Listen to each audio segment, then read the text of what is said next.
اپنی بیٹی شہزادی کے لیے فرماتے ہیں فاطمہ تو بدت منی، فاطمہ میرے جگر کا ٹکڑا ہے، اور اللہ اکبر وہ رسول جس کے لیے پوری کائنات اٹھ کر کے کھڑی ہوتی ہے، فرشتے کھڑے ہو میرے نبی کے لیے، اقسام انبیاء کھڑے ہو میرے نبی کے لیے، صحابہ کھڑے ہو میرے نبی کے لیے، سب کھڑے ہو میرے نبی کے لیے، لیکن جب نبی کی شہزادی آتی ہے تو نبی ان کے لیے اٹھ کر کے کھڑے ہو جاتے ہیں اور پیشانی چوم کر کہتے ہیں فدا کے امی وابی یا فاطمہ، فاطمہ تجھ پر میرے ماں باپ قربان ہو جائے۔ آقا فرماتے ہیں تحفہ لانا تو پہلے اکلوتے بیٹے کو مت دینا، بلکہ پہلے بیٹیوں کو دینا۔ کیوں؟ کیونکہ بیٹیوں کا دل نازک ہوتا ہے، اور پھر فرمایا جس نے بیٹی کا دل دکھایا گویا کہ مجھ محمد کا دل دکھایا۔ السلام علیکم ورحمۃ اللہ وبرکاتہ۔ الحمدللہ رب العالمین والعاقبۃ للمتقین والصلاة والسلام علی سید الانبیاء والمرسلین وعلی آلہ واصحابہ الطیبین الطاہرین، اما بعد فاعوذ باللہ من الشیطان الرجیم، بسم اللہ الرحمن الرحیم، الذی خلق الموت والحیاة لیبلوکم ایکم احسن عملا، صدق اللہ العظیم۔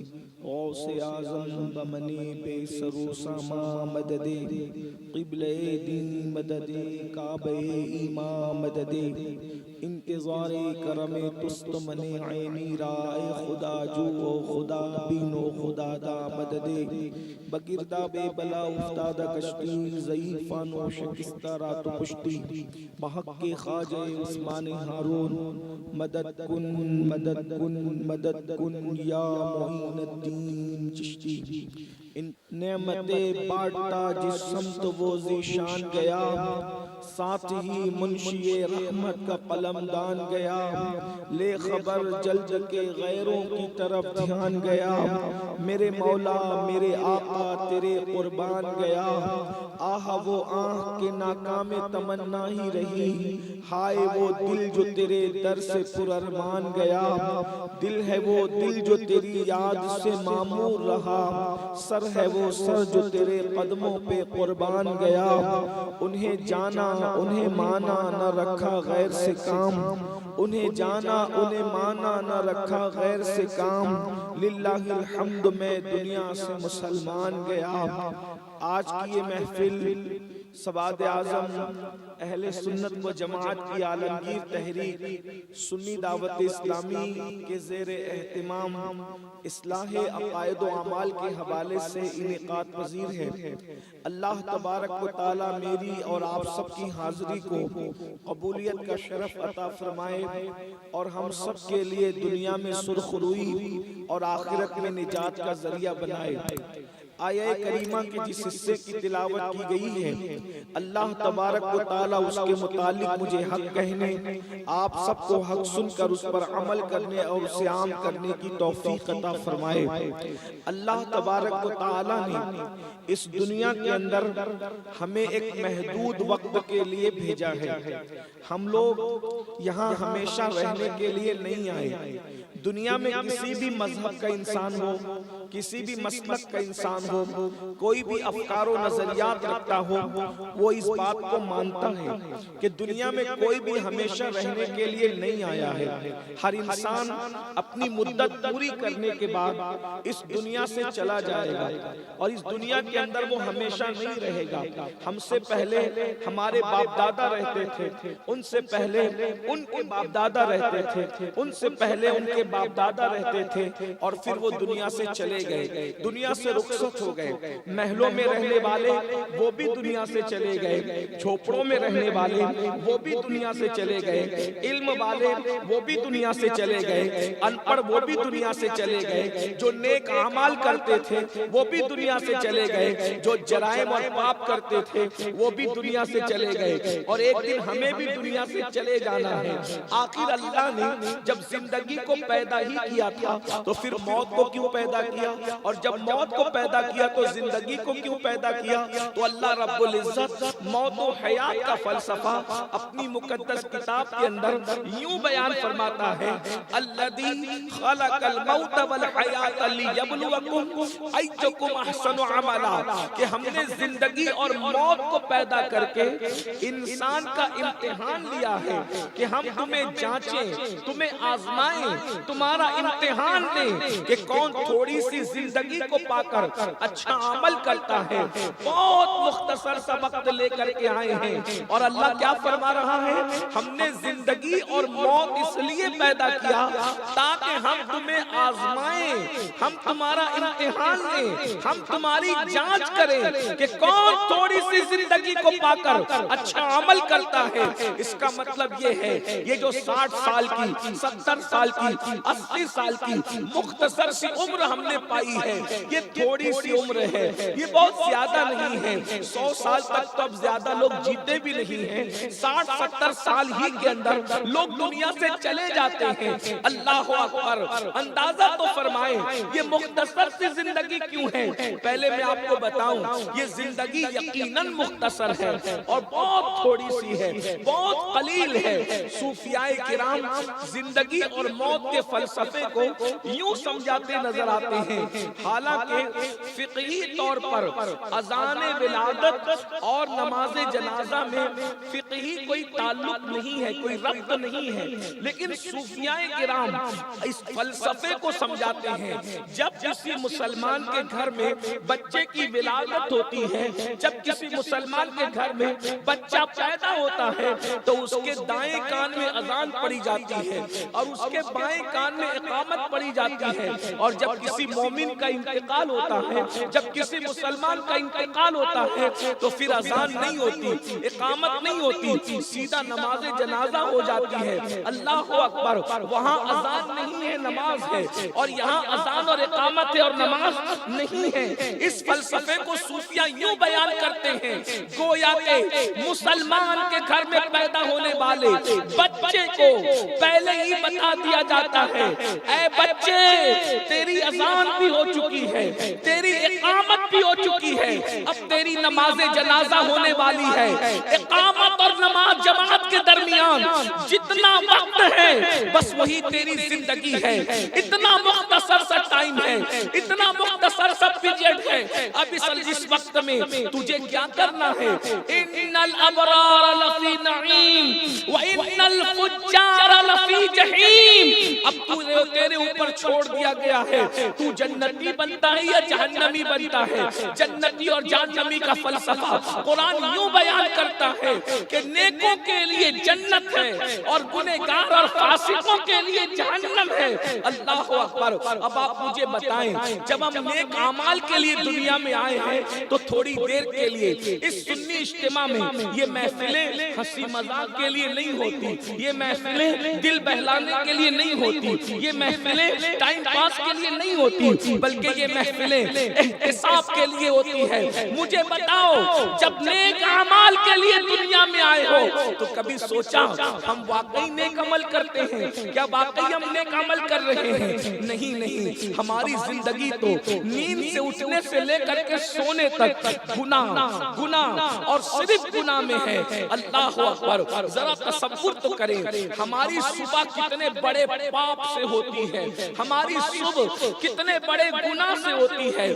تقریباً 95% مسلمان مرد اور عورتیں کتنے بڑے گناہ سے اپنی صبح کا آغاز کرتے ہیں۔ اللہ اکبر، آج لوگ کہتے ہیں کہ مولانا ہم تباہ کیوں ہو رہے ہیں، ہم برباد کیوں ہو رہے ہیں، ہم کیوں لٹ رہے ہیں، ہم کیوں پٹ رہے ہیں؟ ارے جن کی صبح اتنے بڑے پاپ سے ہو، اتنے بڑے گناہ سے ہو، اتنے بڑے جرم سے ہو، وہ قوم عزت کیسے پا سکتی ہے؟ آپ کہیں گے صبح کون سا جرم کرتے ہیں؟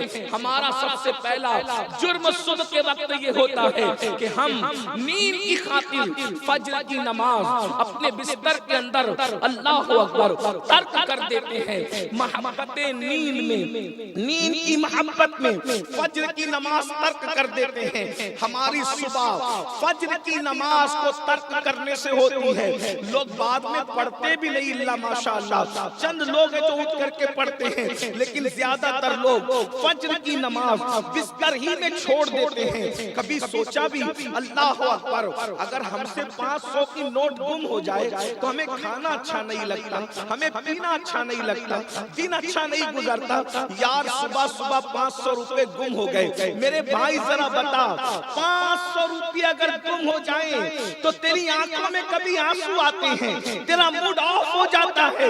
کبھی فجر کی نماز چھوٹنے پر بھی تیرا موڈ آف ہوا ہے، کبھی تو بے چین ہوا ہے میرے بھائی، کبھی تو بے قرار ہوا ہے۔ اللہ اکبر، جو قوم فانی روپیے سے نماز کو اہمیت نہ دے وہ قوم عزت کے ساتھ زمین پہ کیسے جی سکتی ہے؟ وہ قوم وقار کے ساتھ زمین پہ کیسے جی سکتی ہے؟ مجھے بتاؤ اللہ اکبر، وہ نماز پوری دنیا کی دولت ایک پلڑے میں رکھ دی جائے اور فجر کا ایک سجدہ ایک پلڑے میں رکھ دیا جائے تو پوری دنیا کی دولت سے بڑھ کر جس کا مقام ہے اسے سجدہ کہتے ہیں۔ اللہ اکبر، اس کے باوجود مسلمانوں کو سجدے کی اہمیت نہیں، مسلمانوں کو نماز کی اہمیت نہیں۔ اللہ اکبر، ذرا غور تو کریں، کبھی سوچا فجر کی نماز چھوٹ گئی ہے اللہ کو کیا جواب دوں گا؟ کبھی آنکھوں میں آنسو آئے، کبھی رویا، کبھی بے چین ہوا، ہم کبھی بے قرار ہوئے کہ یا اللہ مجھ سے نماز چھوٹ گئی، میں نے کتنا برا کام کیا۔ آپ کہیں گے آخر نماز چھوڑنا کون سا برا کام ہے، کتنا برا کام ہے؟ تو آئیے میں آپ کو پہلے بتاؤں کہ نماز چھوڑنا کسے کہتے ہیں۔ آپ غور کیجئے، مسئلہ تو یہ ہے کہ ہم نے دین سیکھا ہی نہیں۔ جو ڈگریاں قبر کے باہر پڑی رہ جائے گی ہم نے اس پر بڑی محنت کی، لیکن جو دین کی ڈگری قبر کے اندر جائے گی ہم نے اس پہ کوئی محنت نہیں کی۔ نماز چھوڑنا کتنا بڑا گناہ ہے، نماز کو ترک کرنا کتنا بڑا گناہ ہے۔ اللہ اکبر، ایک مرتبہ اس کو امام غزالی رحمت اللہ علیہ نے بھی اپنی کتاب کیمیاء سعادت کے اندر لکھا ہے، اور بھی کتب میں موجود ہے، لیکن میں کیمیاء سعادت سے اپنی الفاظ کے جامع میں پیش کر رہا ہوں۔ ایک عورت حضرت سیدنا موسیٰ علیہ الصلوۃ والتسلیم کی بارگاہ میں حاضر ہوئی اور حاضر ہونے کے بعد عرض کرنے لگی، اے اللہ کے نبی میں نے زنا کیا ہے، منہ کالا کیا ہے۔ اللہ اکبر، اب یہاں پہلے آپ کو بتایا جائے کہ زنا خود کتنا بڑا گناہ ہے، پھر آپ کو نماز کی اہمیت سمجھ میں آئے گی۔ زنا اللہ کے سچے رسول صادق و مصدوق مصطفیٰ کریم صلی اللہ علیہ وآلہ وسلم ارشاد فرماتے ہیں، پوری امت پر جتنا عذاب ہوگا، پوری امت پر جتنا عذاب ہوگا اس کا تنہا آدھا عذاب ان زانیوں پر ہوگا جنہوں نے شادی شدہ عورتوں کے ساتھ زنا کیا ہوگا۔ غور کریں، اللہ اکبر، توجہ کریں، یعنی دنیا کے اندر جتنے کروڑوں لوگ ہیں اگر ان کروڑوں اربوں خربوں لوگوں کو تقسیم کر دیا جائے پوری دنیا کے انسانوں کو، تو پوری دنیا کے انسان آج کی تاریخ میں دنیا میں کروڑوں لوگ ہیں، تو کروڑوں لوگوں پر جتنا عذاب ہوگا آج کی تاریخ کے تو اس کا آدھا ہی کتنے اربوں خربوں ہو جاتے ہیں۔ آدم علیہ السلام کے دور سے لے کر قیامت تک کتنے انسان ہوں گے؟ اب ان انسانوں کا آدھا تنہا ان کروڑوں اربوں خربوں کا عذاب کس پر ہوگا؟ اللہ اکبر، اگر رسول اللہ کی بات کو مانتے ہو اور ان کی بات کو مان کر ہی مومن ہو تو لرز جائیے میرے بھائیوں۔ اگر ہمیں کوئی ڈانٹ دے تو ہماری آنکھوں سے آنسو نکل آتے ہیں، ہم اگر بتی کا چٹکا برداشت نہیں کر پاتے، ہم سگریٹ کا چٹکا برداشت نہیں کر پاتے، اپنے ہاتھ کی جلائی ہوئی ماچس کا چٹکا برداشت نہیں کر پاتے، اللہ اکبر، ہمارا کیا بنے گا؟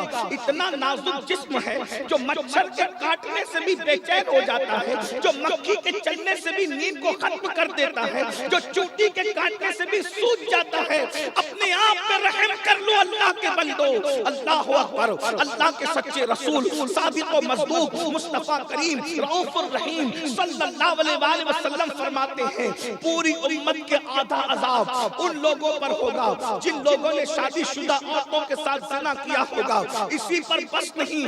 اللہ اکبر. میرے اور تمہارے رسول صلی اللہ علیہ وآلہ وسلم فرماتے ہیں چونکہ زنا سے پہلے ایک دوسرے کا ہاتھ پکڑا جاتا ہے اور پھر اس کے بعد جسم کو چھوا جاتا ہے. اور المعجم الاوسط کے اندر یہ روایت موجود ہے جس کا مفہوم میں پڑھ رہا ہوں. میرے آقا فرماتے ہیں گندگی اور نجاست میں بھرا ہوا سور اپنی گود میں لینے سے زیادہ بدترین کوئی عمل ہے تو وہ یہ ہے کہ کسی عورت کے کندھے پر بدنیتی کے ساتھ ہاتھ رکھا جائے. اللہ اکبر. یعنی غلاظت, گندگی, نجاست پاخانے میں بھرا ہوا سور اپنی گود میں بٹھانے سے بھی برا ہے کہ زنا کی نیت سے, بدکاری کی نیت سے, برائی کی نیت سے کسی عورت کے کندھے پہ ہاتھ رکھا جائے. پھر میرے آقا فرماتے ہیں بدی کی نیت سے اگر کسی عورت کے ہاتھ سے تمہارا ہاتھ ٹچ ہو جائے تو اس ہاتھ پر سب سے زیادہ اگر کسی کا حق ہے تو وہ جہنم کی عذاب کا حق ہے. اللہ اکبر. جہنم کی آگ کا حق ہے. اور یہ جہنم کی آگ کیا ہے سن لو, سن لو. اللہ اللہ. اپنے ہاتھ کی جلائی کی آگ ہم برداشت نہیں کر پاتے. میرے اور تمہارے رسول نے فرمایا اللہ نے 1000 سال تک جہنم کی آگ کو بھڑکایا تو وہ آگ لال ہو گئی. پھر 2000 سال تک کے بھڑکایا وہ آگ سفید ہو گئی. 3000 سال تک کے بھڑکایا تو وہ آگ سیاہ اور کالی ہو گئی. بتاؤ جس کو اللہ 3000 سال تک کے بھڑکائے اس آگ کی تپش کا عالم کیا ہوگا, اس آگ کی حرارت کا عالم کیا ہوگا. میں اپنی بہنوں کی بھی توجہ چاہتا ہوں, میں اپنی ماؤں کی بھی توجہ چاہتا ہوں. میری ماں اور بہنوں اپنے حسن کی نمائش کرنے والی ہوں. اللہ اکبر. کبھی موبائل کی لالچ میں اپنی آبرو کا سودا کرنے والی بچیاں, کبھی زیور کی لالچ میں اپنے آبرو کا سودا کرنے والی بچیاں. اللہ اکبر. کبھی دوپٹوں کو مفلر بنا کر ولیمے میں جانے والی بچیاں. اللہ اللہ. کیا بنے گا.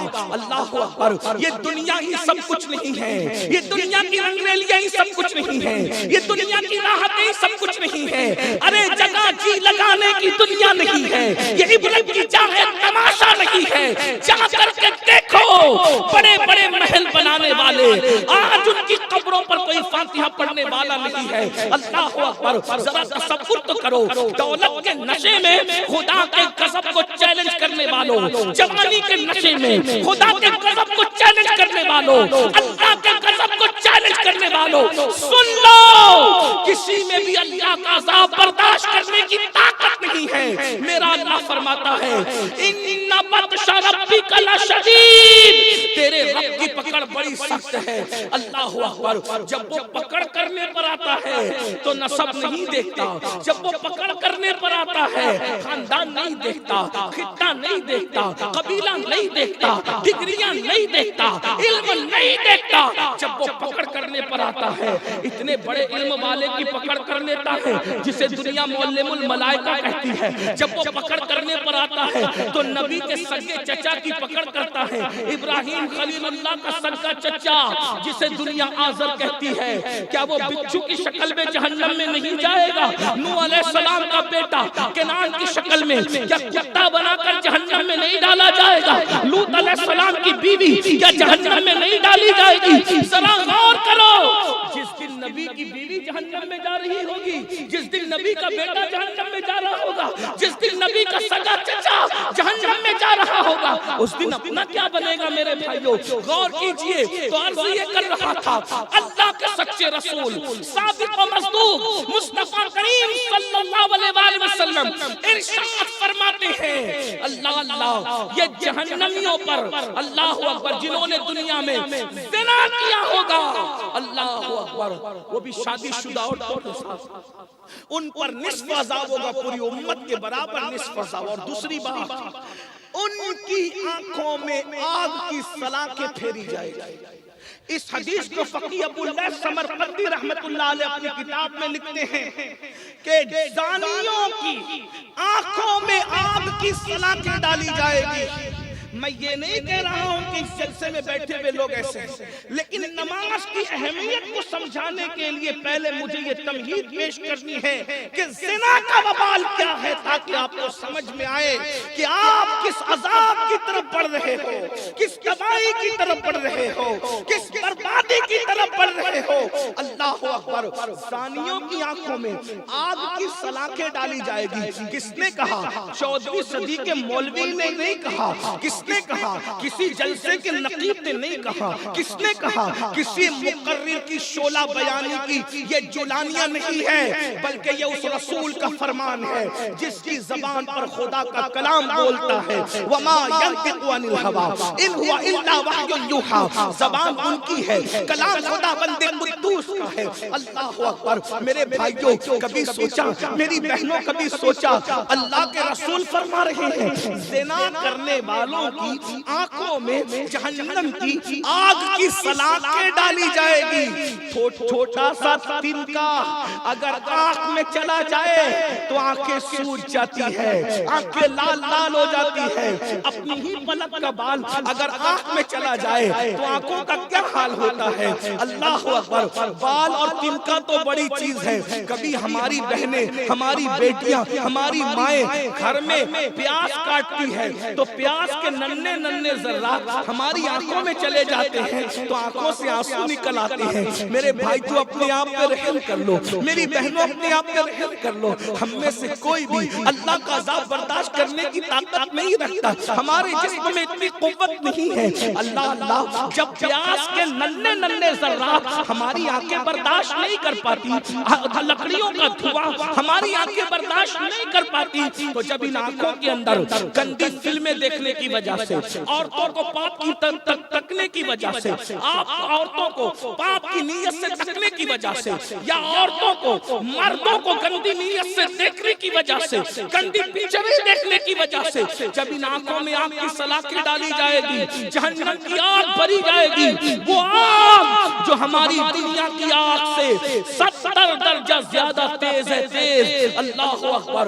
اس وقت ہمارا کیا بنے گا؟ اسی پہ بس نہیں، میرے اور تمہارے رسول فرماتے ہیں، سچے رسول صادق و مصدوق فرماتے ہیں، اللہ اکبر، زانیوں کے چہرے پر جہنم کی آگ رکھ کر کے بھڑکائی جائے گی۔ ہائے ہائے، ذرا غور کیجئے، امام فقی ابو اللہ سمرقندی اپنی کتاب میں حدیث لکھ رہے ہیں، کیا جہنمیوں زانیوں کے چہرے پر آگ رکھ کر کے دہکائی جائے گی۔ اگر حدیث میں یہ الفاظ نہیں آتے تو میں بیان نہیں کرتا، صرف چہرے پہ نہیں، میرے تمہارے نبی نے فرمایا زانیوں کی شرمگاہوں پر بھی آگ جہنم کی دہکائی جائے گی۔ اسی پہ بس نہیں، میرے رسول نے فرمایا جہنم کی آگ کا بنایا ہوا کرتا زانیوں کو پہنایا جائے گا، زانیوں کو پہنایا جائے گا۔ اللہ اکبر۔ آقا فرماتے ہیں اس کرتے میں اتنی حرارت ہوگی، وہ کرتا اتنا تیز و ترار ہوگا کہ اگر دنیا کے کسی پہاڑ پہ رکھ دیا جائے تو پہاڑ جل کر کے ریزہ ہو جائے۔ ایسا جہنم کی آگ کا بنا ہوا کرتا جہنمیوں کو پہنایا جائے گا۔ آقا فرماتے ہیں اس کے دونوں ہاتھوں کو اس کی گردن سے جہنم کی آگ کی بنی ہوئی زنجیر سے باندھ دیا جائے گا، اس کے پیروں میں جہنم کی آگ کی بیڑیاں ڈال دی جائے گی، جہنم کی جوتیاں آگ کی بنی ہوئی پہنائی جائے گی۔ وہ کہے گا حضرت مالک سے، جہنمی کہے گا مجھ پہ رحم کرو، مجھ پہ رحم کرو، مجھ پہ رحم کرو، تو حضرت مالک کہیں گے ظالم، جس پہ اللہ رحم نہیں کرتا اس پہ میں کیسے رحم کر سکتا؟ جس پر اللہ کی قہر کی نظر ہے میں اس پہ کیسے رحم کر سکتا ہوں؟ یہ میں نے مختصر زانیوں کا عذاب بیان کیا۔ اب سننا، وہ عورت کہتی ہے کہ میں نے زنا کیا، منہ کالا کیا، زنا کیا، پھر کہتی ہے موسیٰ یہی گناہ نہیں کیا، بلکہ اس سے جب میرے شکم میں بچہ آیا تو میں نے بچے کو جنم دیا، اور بچے کو جنم دے کر پھر اس ننھے سے بے گناہ بچے کو میں نے قتل کر دیا، قتل کر دیا اس بچے کو میں نے۔ پہلے تو زنا اتنا بڑا جرم، اس کے بعد قتل.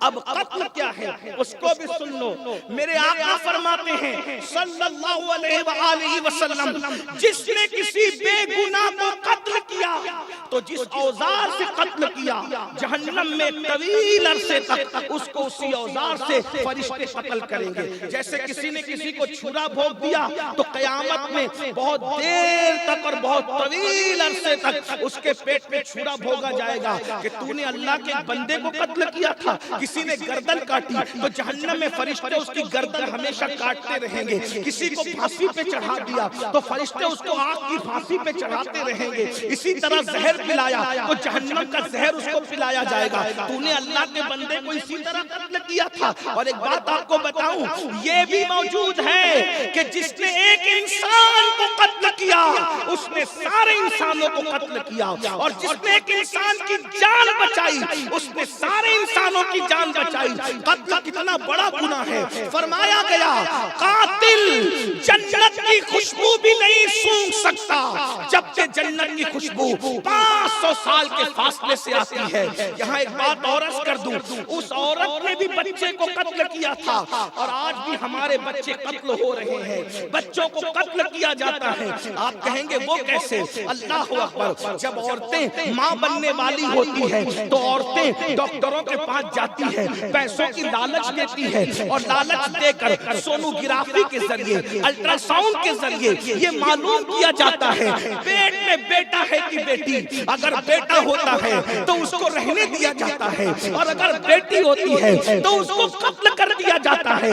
آج ہمارے ملک ہندوستان میں پیٹ کے اندر بیٹیاں قتل کی جا رہی ہے. اللہ اکبر. دوسرے لوگ کیا کر رہے ہیں میں ان کو کچھ نہیں کہتا، لیکن نبی پر ایمان لانے والوں سن لو، بیٹیوں کو قتل مت کرو، بچوں کو قتل مت کرو، بلکہ تم تو مکے کے ان گنڈوں سے بھی زیادہ ظالم ہو گئے جو اپنی بیٹیوں کو زندہ دفن کرتے تھے. ارے وہ پیدا ہونے کے بعد دفن کرتے تھے. تم اتنے ظالم کیسے ہو گئے کہ تم پیدا ہونے سے پہلے پیٹ ہی میں چمچوں سے، چھری سے، مشینوں سے ٹکڑے ٹکڑے کر کے گٹر میں بہا دیتے ہو؟ وہ کم سے کم بیٹیوں کو قبر تو دیتے تھے، تم تو بیٹیوں کو قبر بھی نہیں دیتے. یہ غلطی مت کرنا، قاتل مت بننا، ورنہ یاد رکھنا جنت کی خوشبو بھی تمہیں نصیب نہیں ہوگی. اور بہنوں سے کہتا ہوں، تم بیٹیوں سے نفرت کیوں کر رہی ہو؟ کبھی تم نے سوچا اگر تمہاری ماں بھی یہی فیصلہ کر لیتی اور تمہیں کاٹ کر کے گرا دیتی تو کیا تمہیں جینے کا شعور ملتا؟ تم زندہ رہتی. اور رہی بات، یاد رکھنا بیٹیوں سے نفرت کرنے والوں کان کھول کے سن لو، اللہ کے رسول فرماتے ہیں بیٹیوں سے نفرت مت کرو. میں محمد بیٹیوں کا باپ بنا کر بھیجا گیا ہوں، بیٹی کا باپ. اور میں محمد جنت میں اتنے قریب ہوں گے جیسے یہ دو انگلیاں.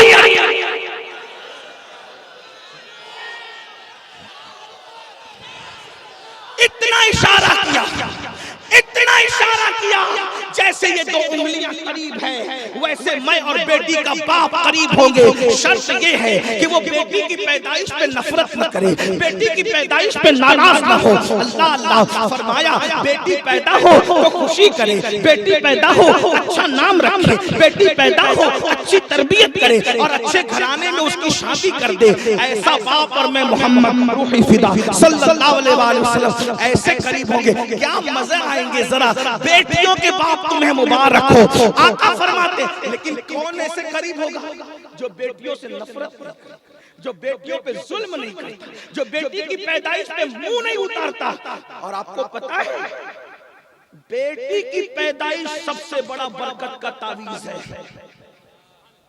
اللہ کے رسول صلی اللہ علیہ وآلہ وسلم فرماتے ہیں جب کسی کے گھر میں بیٹی پیدا ہوتی ہے تو فرشتے اس کے گھر میں نازل ہوتے ہیں اور چاروں طرف سے اس بیٹی کو گھیر لیتے ہیں اور اس کے سر پہ ہاتھ رکھ کے کہتے ہیں اے کمزور جان سے پیدا ہونے والی کمزور جان، جب تک تو اس گھر میں موجود رہے گی ہم رحمت کے فرشتے تیرے ساتھ ساتھ اس گھر میں موجود رہیں گے.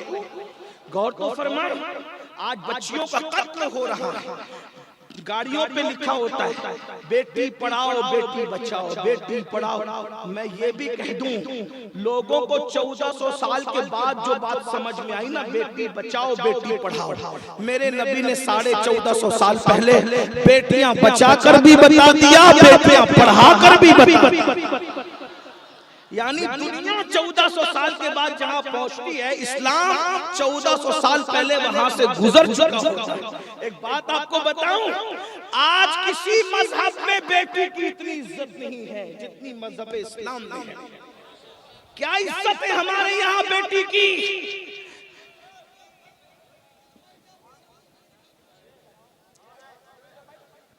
کوئی بات آپ لوگ بھی کچھ نہیں کہیں، ٹھیک چپ رہیں۔ کتنی اچھی محفل سجی تھی نا۔ ہاں ایک دوسرے کو کہو کہ تو ٹائم چلا جائے گا، کیونکہ حضرت قائد تشریف لائیں گے، میں اپنی گفتگو ختم کر دوں گا وہیں۔ بہت اچھا سن رہے ہیں سب لوگ ماشاءاللہ، مخدوم صاحب کے پڑوس میں رہتے ہیں، اس کا اثر ہے، بہت اچھا سن رہے ہیں۔ میرے مخدوم، میرے مرشد سرکار مخدوم اشرف جہانگیر سمنانی کے پڑوس میں رہتے ہو، بڑے خوش نصیب ہیں۔ تو میں بات کر سکتا ہوں، دیکھیے آپ بھی بات کریں گے اور میں بھی بات کروں گا تو تقریر نہیں ہوگی، یہ مناظرہ ہوگا۔ میں مناظرہ کرنے نہیں آیا، میں اپنے آپ کی بھی اور آپ کی بھی اصلاح کرنے آیا۔ اگر بیٹھ سکتے ہوں، اگر سکتے ہوں، کوئی نہیں، میں انتظامیہ ہی بیٹھ جائے، ادھر آ جائے آپ لوگ کچھ نہیں، ادھر بیٹھیں، وہ ہو جائے گا سب۔ جس کی محفل ہے اسی پہ چھوڑو، آپ بھی بیٹھ جائے، بیٹھ سکتے ہو تو بیٹھ جائے، کوئی بات نہیں، بیٹھ سکتے تو کوئی بات نہیں۔ حالانکہ میری قوم کا مزاج یہ ہے کہ ہم جیسے رسول اللہ کے غلام جو کہہ دیتے ہیں وہ اس پہ فوراً عمل کرتے ہیں۔ دیکھیے ماشاءاللہ ایک جملے میں سب بیٹھ نہ بولے، نہ کوئی نہ بولے، بس دیکھیے بیٹھے نہیں بیٹھے، یہ میری قوم کی شان ہے کہ ہم کہہ دیں یہ قوم مان لیتی ہے، اسی لیے تو آتے ہیں کہ چلو کچھ چلا لیں گے کیونکہ قوم مانتی ہے۔ الحمدللہ اب تو کوئی کچھ نہیں بولے گا۔ ایک بار سب مل کر عشق و مستی میں ڈوب کر حضور کے گنبد خضرا کا تصور کر کے نبی اور آل نبی پہ جھوم جھوم کے درود شریف پڑھے تو میں گفتگو آگے بڑھا دوں۔ صلی اللہ علیہ نبی المی وآلہ وصحبہ صلاۃ و سلام علیک یا سیدی یا رسول اللہ۔ ایک بار اور درود شریف پڑھنے نبی اور آل نبی پر۔ اللہم صلی وسلم وزد وبارک علی سیدنا و مولانا محمد معدن الجود والکرم والہ الکرام وابنہ الکریم و امتہ الکریمہ یا اکرم الاکرمین وبارک وسلم۔ 3 کا عدد اللہ کو پسند ہے، تا کا عدد اللہ۔ ایک بار اور پڑھ کے 3 کا عدد پورا کریں، ہزاروں درود شریف بارگاہ رسالت میں۔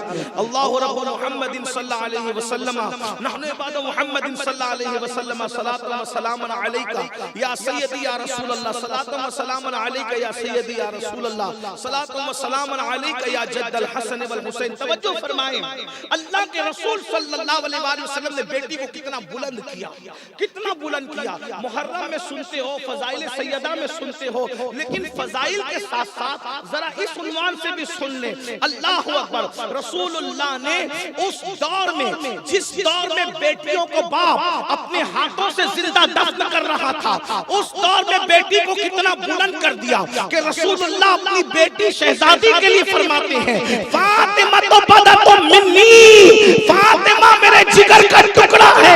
اور اللہ اکبر، وہ رسول جس کے لیے پوری کائنات اٹھ کر کے کھڑی ہوتی ہے، فرشتے کھڑے ہو میرے نبی کے لیے، اقسام انبیاء کھڑے ہو میرے نبی کے لیے، صحابہ کھڑے ہو میرے نبی کے لیے، سب کھڑے ہو میرے نبی کے لیے، لیکن جب نبی کی شہزادی آتی ہے تو نبی ان کے لیے اٹھ کر کے کھڑے ہو جاتے ہیں اور پیشانی چوم کر کہتے ہیں فدا کے امی وابی یا فاطمہ، فاطمہ تجھ پر میرے ماں باپ قربان ہو جائے۔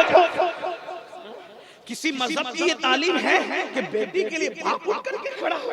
یہ میرے مذہب کی تعلیم ہے۔ ہمارے اسلام آج انہی بیٹیوں سے تم نفرت کر رہے ہو، انہی بیٹیوں کو قتل کر رہے ہو، انہی بیٹیوں کو بوجھ سمجھتے ہو۔ گھر کے اندر بیٹوں کا مقام الگ ہے، بیٹیوں کا مقام الگ ہے۔ بیٹوں کو سر پہ چڑھایا جاتا ہے، بیٹیوں کو ڈانٹ ڈپٹ کر کے دبا دبا کے رکھا جاتا ہے۔ تمہیں پتا ہے اللہ کے سچے رسول علیہ الصلوۃ والتسلیم نے فرمایا سفر سے لوٹا کرو تو تحفہ لے کر لوٹا کرو، اور جب تحفہ لایا کرو تو تحفہ پہلے بیٹوں کو مت دیا کرو، تحفہ پہلے بیٹی کو دیا کرو۔ اگرچہ بیٹا ایک لوتا ہو اور بیٹیاں تین تین ہو، ایک لوتے بیٹے کی اہمیت زیادہ ہوتی ہے۔ آقا فرماتے ہیں تحفہ لانا تو پہلے ایک لوتے بیٹے کو مت دینا بلکہ پہلے بیٹیوں کو دینا۔ کیوں؟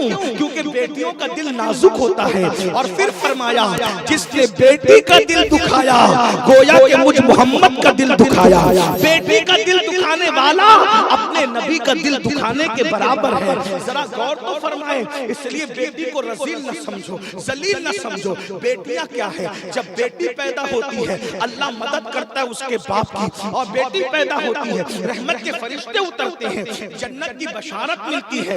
بہرحال تو میں نے کیا کیا؟ اس عورت نے زنا کیا، موسیٰ علیہ السلام کے پاس آئی، کہتی ہے میں نے زنا کیا، پھر بچہ پیدا ہوا اس کو قتل کر دیا۔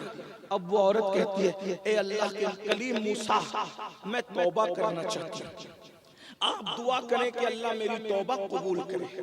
غور کریں، زنا کیا، بچے کا بے گناہ بچے کا قتل کیا، اور اب کہتی ہے کہ میں توبہ کرنا چاہتی ہوں۔ اللہ کے کلیم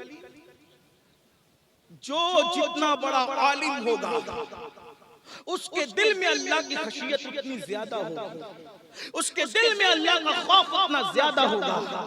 انما یخشی اللہ من عبادہ العلماء، اللہ کے بندوں میں اللہ سے سب سے زیادہ ڈرنے والے اہل علم ہیں۔ جس کے پاس علم جتنا ہوگا اس کے دل میں خشیت اتنی ہوگی۔ اگر اس کے دل میں خشیت ہے تو وہ عالم ہے، اور خشیت نہیں ہے پڑھا لکھا تو ہے مگر عالم ربانی نہیں ہو سکتا۔ خوف اللہ کا، خشیت اللہ کا انسان کو عالم بناتا ہے، بڑا عالم بناتا ہے۔ اور انبیاء اپنے دور کے بڑے بڑے عالم تھے۔ حضرت موسیٰ علیہ السلام کے پاس علم تھا تو خشیت بھی تھی، خوف بھی تھا۔ جیسے اس عورت نے کہا میں نے زنا کیا، بچہ پیدا ہوا، قتل کر دیا، اب توبہ کے لیے آئی ہوں، دعا کریں اللہ توبہ قبول کرے۔ حضرت موسیٰ پر اللہ کی خشیت طاری ہو گئی، خوف طاری ہو گیا، اور حضرت موسیٰ نے کہا جلدی سے باہر نکل، جلدی جلدی دور جا، اے خاتون نکل یہاں سے، جلدی سے دور ہٹ، تو نے اتنا بڑا پاپ اور جرم کیا کہ مجھے ڈر لگتا ہے کہ تیرے گناہ کی وجہ سے کہیں آگ نہ برس پڑے، آسمان سے آگ نہ برس جائے، جلدی سے باہر نکل۔ وہ عورت چلی گئی، ہوتے ہوئے نکل گئی۔ حضرت موسیٰ نے دھتکار کر نہیں نکالا، حضرت موسیٰ نے اس کو ذلیل کر کے نہیں نکالا۔ آپ پر اللہ کا خوف، اللہ کی خشیت، اللہ رب العزت کا اس طریقے سے وہ اللہ رب العزت کی عظمت اور ہیبت ایسی طاری ہوئی آپ کے دل پر کہ آپ نے اس عورت کو کہا جلدی سے چلی جا، تیری وجہ سے آگ نہ برسے۔ وہ تو چلی گئی روتے دھوتے۔ سید الملائکہ جبریل امین علیہ السلام، یہ سید الملائکہ جبریل سارے فرشتوں کے سردار ہیں، اور یہ وہاں رہتے ہیں جہاں کوئی نہیں جا سکتا، جسے سدرۃ المنتہا کہتے ہیں۔ جبریل علیہ السلام اللہ کے حکم سے آئے، اور آنے کے بعد کہنے لگے اے اللہ کے کلیم آپ نے اس عورت کو کیوں بھگا دیا، آپ نے اس کو کیوں نکال دیا، آپ نے اس کو کیوں گھر کے باہر کر دیا؟ حضرت موسیٰ نے کہا اے جبریل تم نے نہیں دیکھا اس نے کتنا بڑا گناہ کیا، کتنا بڑا گناہ کیا اس نے، کتنا بڑا گناہ، زنا، قتل، کیا عذاب ہوگا اس پر، اس پر کیا عذاب ہوگا، اس پر کیا عذاب ہوگا۔ اللہ کے کلیم نے ایسے کہا تو جبریل علیہ السلام کہتے ہیں اے موسیٰ آپ اس کے عذاب پہ تعجب کر رہے ہیں، کیا میں ایسا بندہ بتاؤں کہ اس زانی اور قاتل عورت سے بڑھ کر کسی پہ عذاب ہوگا؟ کوئی ایسا بھی انسان ہے اسی زمین کے اوپر اور آسمان کے نیچے کہ اس پاپی زانی اور اس قاتل عورت سے بڑھ کر اس پر عذاب ہوگا. اللہ کے کلیم نے کہا ہوگا کیا اس سے بڑھ کر بھی کسی پہ عذاب ہو سکتا ہے؟ اس سے بڑھ کر بھی کسی پہ عذاب ہو سکتا ہے؟ حضرت جبریل کہتے ہیں اس سے بڑھ کر بھی کسی پہ عذاب ہوگا. وہ کون ہے وہ مجھے بتا دیجئے. وہ کون کم نصیب ہے کہ اس زانی اور قاتلہ بدبخت عورت سے بھی زیادہ کسی پہ عذاب ہوگا؟ تو حضرت جبریل کہتے ہیں جو لوگ جان بوجھ کر نماز چھوڑ دیتے ہیں اس عورت سے بڑا عذاب ان لوگوں پر ہوگا. غور کریں، غور کریں میرے بھائی، اتنے بھولے مت بنو. آپ دولت کمانے کے لیے کلکتہ تک جا رہے ہو، دلی تک جا رہے ہو، سعودی تک جا رہے ہو، دبئی تک جا رہے ہو، امریکہ، برطانیہ اور افریقہ تک جا رہے ہو. 2-2 4-4 سال تک کے ماں کو، بچوں کو، چھوٹے چھوٹے بچوں کو چھوڑ کے جا رہے ہو. میں منع نہیں کرتا آپ کو جو کمانا ہے کماؤ، ہم کمائی سے منع نہیں کرتے، لیکن میرا ایک سوال ہے بہت سادہ سا. میں تمہارا خادم ہوں، میں تمہارا خادم، تمہاری جوتیاں کرنے والا، تمہارا بھلا چاہنے والا. جاؤ جہاں تک جانا ہے جاؤ، کماؤ، خوب کماؤ، خوب انجوائے کرو. لیکن ایک سوال کرتا ہوں، جو مال قبر میں ساتھ نہیں جائے گا، جو مال قبر کے باہر رہ جائے گا، اس کو کمانے کے لیے برطانیہ، امریکہ، دلی، دبئی، سعودی، کلکتہ کہاں کہاں جاتے ہو. اور جو اعمال قبر میں ساتھ جائیں گے، فجر میں بستر چھوڑ کر محلے کی مسجد میں بھی نہیں آتے ہو. مجھے بتاؤ تو صحیح، مال کمانے کتنی دور جا رہے ہو، وہ مال ساتھ نہیں آئے گا. قرآن کیا کہتا ہے؟ لا تنس نصیبک من الدنیا، دنیا سے اپنے نصیب کا مت بھول، سوائے کفن کے کچھ نہیں لے جائے گا. اور اگر اللہ راضی ہے تو یہ کفن بھی کفن ہے، اور اگر اللہ راضی نہیں ہے تو یہ کفن بھی جہنم کی آگ کی چادر میں تبدیل ہو جائے گا. ہائے میرے بھائی، ایک وقت کی نماز کے لیے صرف 10 منٹ کا ٹائم لگتا ہے، صرف 10 منٹ، 10 منٹ سے زیادہ نہیں. میرے بھائیوں، 8-8 گھنٹے، 12-12 گھنٹے مال کمانے کے لیے محنت کر رہے ہو. اعمال کمانے کے لیے 10 منٹ نہیں، اعمال کمانے کے لیے 20 منٹ نہیں. میرے بھائی، کون مال لے کے گیا؟ تھوڑی دیر سوچئے تو صحیح. میں کوئی مقرر نہیں، تقریر نہیں کر رہا ہوں، صرف دل کا درد آپ کے دلوں کو اڈیلنا چاہتا ہوں. تھوڑا تصور کریں، کون مال لے کے گیا؟ لے جاؤ گے؟ قارون لے گیا مال، فرعون لے گیا مال. کون لے گیا؟ نہ قارون لے گیا، نہ فرعون لے گیا. عثمان غنی بھی مالدار تھے، وہ بھی نہیں لے گئے. نہ کافر مالدار لے گیا، نہ مومن مالدار لے گیا، نہ بدکار لے گیا، نہ نیکوکار لے گیا. سب اپنا اپنا مال چھوڑ کے گئے. جاؤ گے بھائی، چھوڑ کے جانا ہے. یہ محلات جن پہ گھمنڈ کرتے ہو نا، ایک دن چھوڑ کے جاؤ گے. ایک بات آپ کو کہوں، اللہ کے لیے بہت کم ٹائم لے کر آئے ہو، بہت ٹائم نہیں ہے. اتنے بیٹھے ہوئے ہیں نا، ہم کو نہیں پتا صلاۃ السلام تک کون زندہ رہے گا، ہم کو نہیں پتا صبح کا سورج کون دیکھے گا. الذی خلق الموت والحیات لیبلوکم ایکم احسن عملا. اللہ کی فرما برداری کر لو، اللہ کے لیے کچھ اعمال کر لو، کچھ نیک عمل کر لو، عبادت کر کے خدا کو راضی کر لو. ورنہ جنازے میں رکھ کر کے جاؤ گے، جنازہ بھی خود کا نہیں ہوگا. بھائیو، اللہ اکبر. کتنے مسلمان ایسے ہیں نا جن کے کفن مارکیٹوں میں آ چکے ہیں اور وہ موت سے بے خبر ہے. کتنے لوگ ایسے ہیں نا ٹیلروں کے یہاں ناپ دے کر کے کپڑے سلوا چکے ہیں، لیکن خبر بھی ہے وہ سلے ہوئے کپڑے تم نہیں بلکہ کوئی اور پہنے گا. اللہ اکبر. میں اپنی بہنوں سے بھی کہتا ہوں، نماز کے معاملے میں عورتیں بہت کمزور ہے. مولانا کیا کرے، کھانا پکانا ہے، بچے ہیں، سب دیکھنا داکھنا ہے، ہم کہاں سے ٹائم لائیں. میں نے کہا میری بہن، تجھے بہت بہانے آتے ہیں. اگر 10 منٹ کا ٹائم نماز کے لیے نہیں ہے تو سیریل دیکھنے ٹائم کہاں سے ملتا، غیبت کرنے ٹائم کہاں سے ملتا، پڑوسن کے ساتھ بیٹھ کر کے ساس اور ننند کی غیبت کرنے کے لیے ٹائم کہاں سے ملتا، پڑوسنوں کے ساتھ بیٹھنے کے لیے، اپنی بھابیوں کی غیبت کرنے کے لیے ٹائم کہاں سے. تمہیں غیبت کرنے کے لیے ٹائم ہے. کون سی غیبت؟ الغیبت اشد من الزنا. غیبت زنا سے بھی بری چیز ہے. اللہ اکبر. غیبت کرنے والا اپنے مرے ہوئے بھائی کا گوشت کھانے والے کے برابر ہے. جنہوں نے دنیا میں غیبت کی ہوگی ان کو ان کے مردار بھائی کا گوشت دیا جائے گا، کھا اس کو کھا. دنیا میں لوگوں کی غیبت کرتی تھی نا، کھا. دنیا میں غیبت کرتا تھا نا. یہ حال ہے. ٹائم عبادت کے لیے نہیں، غیبت کے لیے. ٹائم عبادت کے لیے، چغلی چگلی کے لیے ٹائم، عبادت کے لیے صرف 10 منٹ کا ٹائم لگتا ہے. 10 منٹ اللہ کے لیے 10 منٹ نہیں نکال سکتے. جس اللہ نے سب کچھ دیا، یہ ٹائم کس نے پیدا کیا؟ اللہ نے. یہ دولت کس نے دی؟ اللہ نے. یہ مال کس نے دیا؟ اللہ نے. زیورات میں گم ہو، عبادت کے لیے ٹائم نہیں نکالتی. بچے چھوٹے کیا کریں؟ پیشاب کر دیتے، یہ کر دیتے. میں آپ کو بتاؤں تمہارے کتنے بچے، میری بہنیں اس لیے کھل کے بات کر رہا ہوں، مجھے یقین ہے برا نہیں مانی، ایک بچے سے دوسرے بچے کے درمیان کم سے کم 2 سال کا گیپ ہوتا ہے، کم سے کم، اور اگر بہت کم گیپ ہو تو 1 سال کا ہوتا ہے. سیدہ فاطمہ کے 2 شہزادوں کے درمیان صرف 6 سے 7 مہینے کا گیپ ہے، بس اتنا سا گیپ.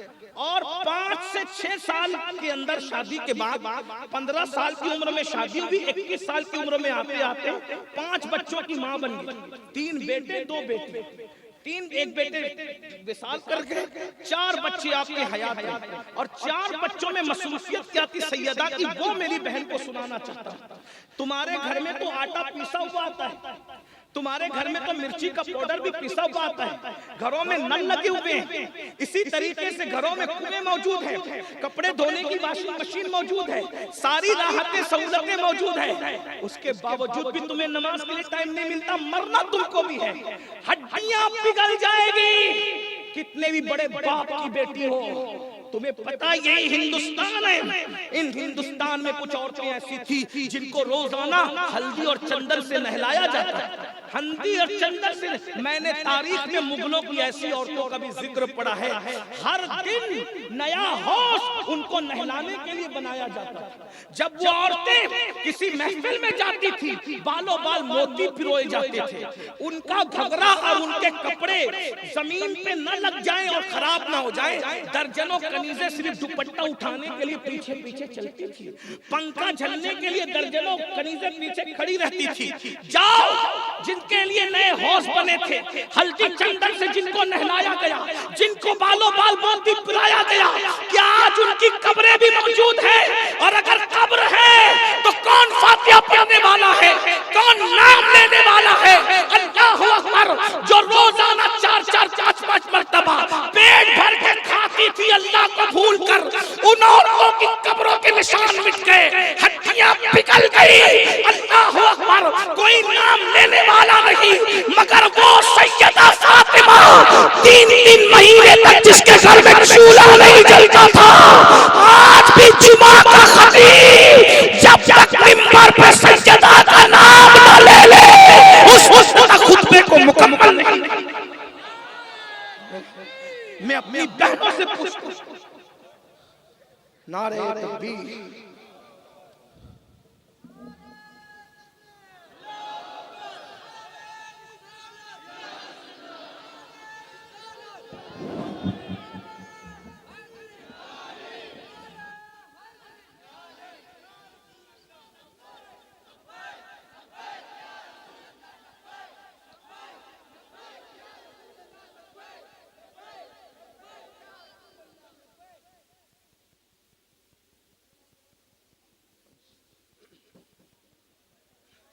سب بیٹھ جائیں، درود شریف پڑھ لیں. اللہم صلی وسلم وزد وبارک علی سیدنا و مولانا محمد معدن الجود والکرم والہ الکرام وابنہ الکریم و امتہ الکریم یا اکرم الاکرمین وبارک وسلم. صلاۃ و سلام علیک یا جد الحسن والحسین. میرا ٹائم پورا ہو گیا. میں نے کہا تھا کہ قائد محترم تشریف لائیں گے تو میں اپنی گفتگو کو مکمل کر لوں گا. میں اپنی گفتگو کو اینڈ کی طرف لے جاتا ہوں کہ بس میری بہنوں سے اتنا ہی کہنا ہے کہ سب تو تمہارے گھر میں ہے. سیدہ تو ہاتھ سے چکی بھی پیسنی ہے، پانی بھی مشکیزے بھر کر کے لانا ہے.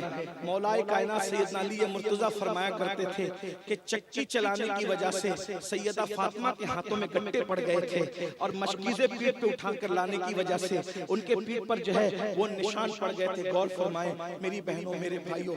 لیکن اس کے باوجود بھی عبادتوں کا حال یہ ہے کہ ایک رات میں وہ ایک سجدے میں پوری رات گزار دیتی ہے، اور جب صبح ہوتی ہے تو بڑی حسرت سے کہتی ہے اللہ تیرے نبی کی کی بیٹی فاطمہ دل کھول کے سجدہ نہ کر سکی اور رات تمام ہو گئی، کوئی ایسی رات تو عطا کر دے کہ تیری نبی کی بیٹی فاطمہ دل کھول کے سجدہ کر سکے۔ سیدہ طاہرہ، سیدہ ظاہرہ، طیبہ طاہرہ، جان احمد کی راحت پہ لاکھوں سلام، جس کا آنچل نہ دیکھا مو مہر نے، اس ردائے نزاہت پہ لاکھوں سلام۔ اللہ اکبر۔ میرے آقا علیہ الصلوۃ والتسلیم کے دیوانوں اور سیدہ فاطمہ کی کنیزوں، 10 منٹ کا وقت لگتا ہے ایک وقت کی نماز میں، ٹائم نکالو، وقت نکالو، اور یاد رکھنا 5 وقت کی نماز کے لیے 50 منٹ کا ٹائم لگتا ہے۔ 50 منٹ اگر اللہ کے لیے نہیں دے سکتے تو بتائیے پھر ہم کیسے مسلمان ہیں؟ اگر آج وقت نہیں نکالو گے کل پہ ٹالو گے تو یاد رکھنا اللہ کے رسول علیہ الصلوۃ والتسلیم نے یہاں تک بیزاری کا اظہار فرمایا۔ سیدنا ابو ہریرہ سے ابو ہریرہ بے نمازیوں کے ساتھ نہ بیٹھا کر، کیونکہ بے نمازی جہاں بیٹھتا ہے اس پر مسلسل اللہ کی لعنتیں نازل ہوتی ہے۔ یہاں تک فرمایا بے نمازیوں کو صدقہ نہ دو، بے نمازیوں کو زکوٰۃ نہ دو۔ فرمایا بے نمازی میرے ذمے سے باہر ہے، قیامت کے دن اس کے ساتھ میرا کوئی وعدہ نہیں ہے۔ خدا کے لیے اپنے حال پہ رحم کرو۔ اللہ کے عذاب کو ہم برداشت کرنے کی طاقت نہیں رکھتے۔ ان بطش ربک لشدید، تیرے رب کی پکڑ بڑی سخت ہے۔ بس میری گزارش یہی ہے، خدا کے لیے کچھ ٹائم نکال لو۔ جو مال قبر میں نہیں جائے گا اس کے لیے ملک بھر کا سفر کرتے ہو، دور دور جاتے ہو، اور جو اعمال قبر میں جائیں گے اس کے لیے بھی کچھ ٹائم نکال لو۔ الحمدللہ آج ہمارے قائد، ہمارے امیر دائی کبیر حضور قبلہ امیر سنی دعوت اسلامی ہمارے درمیان موجود ہے۔ آپ جانتے ہوں گے یہ شخصیت کون ہے، اور آپ کے لیے یہ نئے نہیں ہے، کسی کے لیے نئے نہیں ہے۔ جہاں پہنچے وہاں پہنچ کر اپنی آواز پہنچائی، جہاں نہیں پہنچے وہاں اپنی آواز کے ذریعے عشق مصطفیٰ کے حوالے سے پیغام پہنچایا۔ الحمدللہ دنیا کے بیشتر بر اعظموں میں کہیں پہنچ کر، کہیں اپنی تحریر پہنچا کر، کہیں اپنی آواز پہنچا کر اس مرد قلندر نے عشق رسول کے حوالے سے وہ انقلاب پیدا کیا ہے کہ الحمدللہ آج یہ کیفیت ہے۔ وہ لڑکے، وہ جوان جو نائٹ کلبوں میں، جو آوارہ گردی میں، حتیٰ کہ جو لڑکے ٹوپیاں پہننے سے شرماتے تھے، اس مرد قلندر کی گفتگو کو سن کر ان کے سروں پر امامے ہیں، اماموں کی فصل بہار ہے، عشق مصطفیٰ کا چراغ دلوں کے اندر روشن ہے۔ آج ایسی شخصیت آپ کی بستی میں آئی ہے، کئی کتابوں کے مصنف ہیں، اور ہم لوگ بھی جو ٹوٹی پھوٹی آپ کی خدمت کرتے ہیں، میں خود الحمدللہ جو بھی میں ٹوٹی پھوٹی آپ کی خدمت کر رہا ہوں، اگر میری تربیت میں کلیدی رول کسی کا رہا ہے، کلیدی رول اگر کسی کا ہے تو یہ اسی مرد قلندر کا ہے۔ انہی کی صحبت میں بیٹھ کر زانوئے تلمس طے کر کے ہم نے آپ کی ٹوٹی پھوٹی خدمت کرنے کا شعور حاصل کیا ہے۔ اللہ ہمارے امیر کو، ہمارے قائد کو عمر نو عطا فرمائے۔ میری گزارش ہے آپ سنی دعوت اسلامی سے جڑیے۔ سنی دعوت اسلامی شخصیت پرستی کی تحریک نہیں ہے، سنی دعوت اسلامی کا ایک ہی مشن ہے، بھٹکے ہوئے آہو کو پھر سوئے حرم لے چل۔ ہم چاہتے ہیں میری قوم کو کل بھی کامیابی ملی تھی عشق مصطفیٰ کی بنیاد پر، محبت رسول کی بنیاد پر، اور آج بھی کامیابی ملے گی عشق مصطفیٰ کی بنیاد پر۔ سنی دعوت اسلامی احیاء عشق رسول کی تحریک ہے۔ دلوں کے اندر جو چنگاری ہے عشق مصطفیٰ کی، اس کو شعلہ جبال بنایا جائے۔ سنی دعوت اسلامی کا مقصد یہ ہے سنتوں کو پھر سے زندہ کیا جائے، پھر سے تجدید وفا کی جائے، فکر رضا کے سائے میں وہی محبتوں کا پیغام دیا جائے۔ انہیں جانا، انہیں مانا، نہ رکھا غیر سے کام۔ للہ الحمد میں دنیا سے مسلمان گیا۔ یہاں پر بھی ماشاءاللہ اکبر پور کے علاقے میں ہفتہ واری اجتماع شروع ہو چکا ہے اکبر پور میں، اور اسی طرح سے ہم یہ چاہتے ہیں آس پاس سے، گرد نواح سے، آپ جہاں سے بھی تشریف لائے ہیں آپ سنی دعوت اسلامی سے جڑیے، تحریک کے رکن بنیے، اپنی بستیوں میں اجتماع کا آغاز کیجئے، ہمارے مبلغین سے رابطہ کیجئے، تعلق قائم کیجئے، اور آپ بھی دین کے دائی بنے۔ اگر جوانی کو صحیح طور پر انجوائے کرنا چاہتے ہو تو سنی دعوت اسلامی کی تحریک سے جڑ جاؤ، پتہ چلے گا گناہ کے اندر جو ہے عزت نہیں ہے، اگر عزت ہے تو مصطفیٰ جان رحمت کی غلامی میں عزت ہے۔ آؤ پھر مدینہ منورہ کی طرف پیچھے چلتے ہیں۔ جن کو ترقی کرنا ہے آج وہ آگے جائیں، اور ہمیں ترقی کرنا ہے تو ہم پیچھے گنبد خضرا کی طرف آئیں، اس لیے کہ حضور کے قدموں میں عزت ہے، حضور کے قدموں میں راحت ہے، حضور کے قدموں میں عروج ہے۔ اقبال نے کہا تھا ہونا یہ پھول تو بلبل کا ترنم بھی نہ ہو، چمن دہر میں کلیوں کا تبسم بھی نہ ہو، ہونا ساقی تو پھر میں بھی نہ ہو، خم بھی نہ ہو، خیمہ افلاک کا استادہ اسی نام سے ہے، بزم ہستی تپش آمادہ اسی نام سے ہے، قوت عشق سے ہر پست کو بالا کر دے، دہر میں اس نے محمد سے اجالا کر دے، کی محمد سے وفا تو نے تو ہم تیرے ہیں، کی محمد سے وفا تو نے تو ہم تیرے ہیں، کی محمد سے وفا تو نے تو ہم تیرے ہیں۔ ارے یہ جہاں چیز ہے کیا لوح و قلم تیرے ہیں، یہ جہاں چیز ہے کیا لوح و قلم تیرے ہیں۔ آؤ حضور سے وفا کریں، حضور سے محبت کریں۔